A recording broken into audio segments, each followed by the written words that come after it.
আজকের বিষয় বিবাহের চুক্তিপত্র। Hello everyone, welcome to my channel all court work. এখানে তোমাদের সামনে ফরম্যাটটা তুলে ধরলাম। ফরম্যাটটা কিভাবে লিখতে হয় সেটা তোমাদেরকে এখন বিস্তারিত আলোচনা করব। প্রথমে বলে নিই, বিষয়টা বলে নিই। এখানে পাত্রপাত্রী একে অপরকে ভালোবাসতে পারে বা এক পক্ষ অপর পক্ষের সাথে সম্বন্ধ করে বিবাহ স্থির হতে পারে, দুভাবেই হতে পারে। তো এখানে যে বিষয়টা নিয়ে আলোচনা করা হয়েছে সেই বিষয়টা নিয়ে আমি বলবো, তার সাথে অন্য বিষয়েও তোমরা অ্যাড করতে পারো। তো এখানে ছেলের বিবাহের বয়স হয়ে গেছে, কিন্তু মেয়ের বিবাহের বয়স কিছুটা বাকি আছে। 18 বছর পূর্ণ হয়নি, হয়তো 5-6 মাস 7 মাস বাকি আছে। 1-2 মাস বাকি থাকলে সেটা নিয়ে কোনো দিনও এরকম চুক্তিপত্র হয় না নর্মালি। আবার অন্য ক্ষেত্রে 18 বছর হয়ে গেছে কিন্তু অন্য কোনো কারণে বিবাহটা কিছুদিন পরে দিবে, সেক্ষেত্রেও হতে পারে।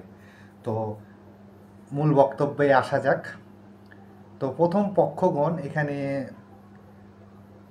পক্ষ এখানে মেয়ে বলা হয়েছে, মেয়ের পিতামাতার নাম ঠিকানা এখানে পুরোটা দেওয়া হলো। দ্বিতীয় পক্ষগণ এখানেও ছেলের পিতামাতার নাম এবং পুরো ঠিকানাটা দেওয়া হলো। তো এটা সিম্পল, এটা মোটামুটি স্ট্যাম্পের পুরে লিখতে হয়। পরের যে অংশটুকুটা সেটা আমি তোমাদেরকে বলছি। কস্য বিবাহের চুক্তিপত্র নামামিদং লিখিতং। আমরা উভয় পক্ষ নিজেদের পরিবার পরিজনের সঙ্গে আলাপ আলোচনার পর উভয় পক্ষের মধ্যে একটি সিদ্ধান্ত স্থির হয় যে প্রথম পক্ষের মেয়ে, অর্থাৎ এখানে তার নামটা হবে, এর সঙ্গে দ্বিতীয় পক্ষের ছেলে, অর্থাৎ ছেলের নামটা হবে, বিবাহ স্থির হয়। পাত্রপাত্রী উভয়ে এই বিবাহে রাজি। প্রথম পক্ষের মেয়ের বয়স 18 বছর পূর্ণ না হওয়ার কারণে আমরা উভয় পক্ষ নিজেদের মধ্যে সুসম্পর্ক ঠিক রাখার জন্য অত্র বিবাহের চুক্তিপত্রে আবদ্ধ হইতেছি যে প্রথম পক্ষগণের মেয়ের বয়স 18 বছর পূর্ণ হওয়ার পর দ্বিতীয় পক্ষগণের ছেলে, অর্থাৎ ছেলের নামটা দিতে হবে, এর সঙ্গে শুভ বিবাহর দিন দেখে বিবাহ সুসম্পন্ন হইবে। তো এটা হলো প্রথম পয়েন্টটা। আর পরের অংশটুকুটা, অত্র বিবাহের চুক্তিনামাপত্র পাঠ করিয়া উহার মর্ম বুঝিয়া স্বেচ্ছায় সজ্ঞানে সুস্থ শরীরে সরল মনে অন্যের বিনানুরোধে নিজ নিজ নাম সই সম্পাদন করিয়া দিলাম। এই এক পয়েন্ট। এরপর এটা যত টাকা স্ট্যাম্পের পুরের প্রিন্ট আউট হবে সেটা লিখতে হয়, 50, 100 বা 10 টাকা 20 টাকা যাই হোক, আর কটা ডেমি পেজ লাগছে সেই ডেমি পেজটা লিখতে হয়।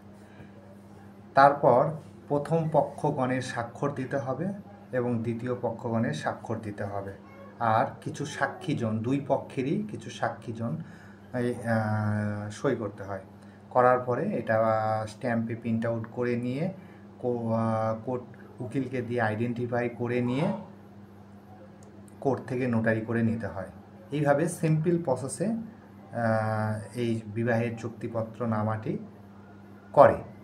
তো আমি এখানে যে পয়েন্টটা বললাম বা বিষয়টা বললাম সেটা হলো, মেয়ের 18 বছর পূর্ণ না হলে সেই জন্য চুক্তিপত্র হচ্ছে। সেটা অন্য বিষয়েও হতে পারে। ধরো মনে করো ছেলের বাড়ি তৈরি হয়নি বা মেয়েরা একটু সময় নিচ্ছে, সেক্ষেত্রেও হতে পারে। তো সেই বিষয়টা তোমাদের এখানে তুলে ধরতে হবে। ভিডিওটি ভালো লাগলে অবশ্যই চ্যানেলটাকে সাবস্ক্রাইব করে দিও এবং পাশে বেল ঘন্টাটি বাজিয়ে দিও। ভিডিওটি দেখার জন্য সকলকে অসংখ্য ধন্যবাদ। দেখা হচ্ছে নতুন একটা ভিডিওতে।